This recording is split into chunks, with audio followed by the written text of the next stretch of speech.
Assalamualaikum guys, welcome back to my channel Faris Gaming. Dan hari ni Faris tak rekod roleplay. Hari ni Faris akan rekod Q&A dan inilah soal. Dan Faris nak rekod Q&A. Nanti siapa nak komen Q&A lagi boleh tulis di ruang komen dari part tu. Okey. Sebelum tu jangan lupa like dan subscribe Faris Gaming.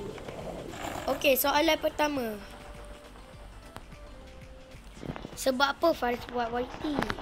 Sebab Faris nak kasih subscribe banyak mah. Soalan kedua. Masa 1K sub Faris nak buat apa? Faris happy lah, saya happy. Okey, soalan ketiga. Apa cerita-cerita Faris? Cerita-cerita Faris adalah rahsia. Rahsia. Jangan beritahu. Okey, terima kasih daripada Amar sebab mengasihi Q&A. Okey, komen dari kedua. Komen kedua tu daripada Iman. Okey, soalan pertama. Siapakah kawan baik Faris? Okey, kawan baik Faris adalah Amar, Horani, Miramix Gamers, Amar Ons, Zamri, Nab, dengan awak sekali, dengan YouTuber lain. Okey, soalan kedua. Makanan kesukaan Faris apa? Ayam goreng manis nyam. Itu daripada Bobo yang cakap guys. Okey, soalan terakhir ke ketiga, tak tahu lah.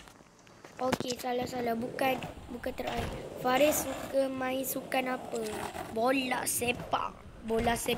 Okey, terakhir nombor 4. Okey, terakhir. Subjek apa Faris suka? Bahasa Melayu lah, Iman. Okey, terima kasih daripada Iman. Tak yalah kamera kacau. Okey, terima kasih daripada Iman. Next, terakhir komen.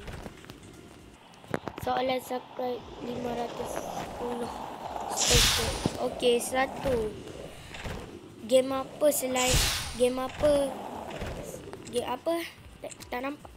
Game apa selain Roblox? Tak nampak. Faris suka main game apa selain Roblox? Tak ada lah. FC Mobile. Okay, soalan kedua. Bila Faris besar, Faris nak jadi apa? Rasa juga saya dah bagi tahu tadi. Okay, soalan ketiga. Soalan terakhir. Faris suka YouTuber siapa? Harik Gaming, Miramix Gamers, Ranchcode, Horani, Malufi dengan yang lain. Okey guys, sampai sini saja Q&A kita kali ni. Dan part 2 nanti korang komen ya.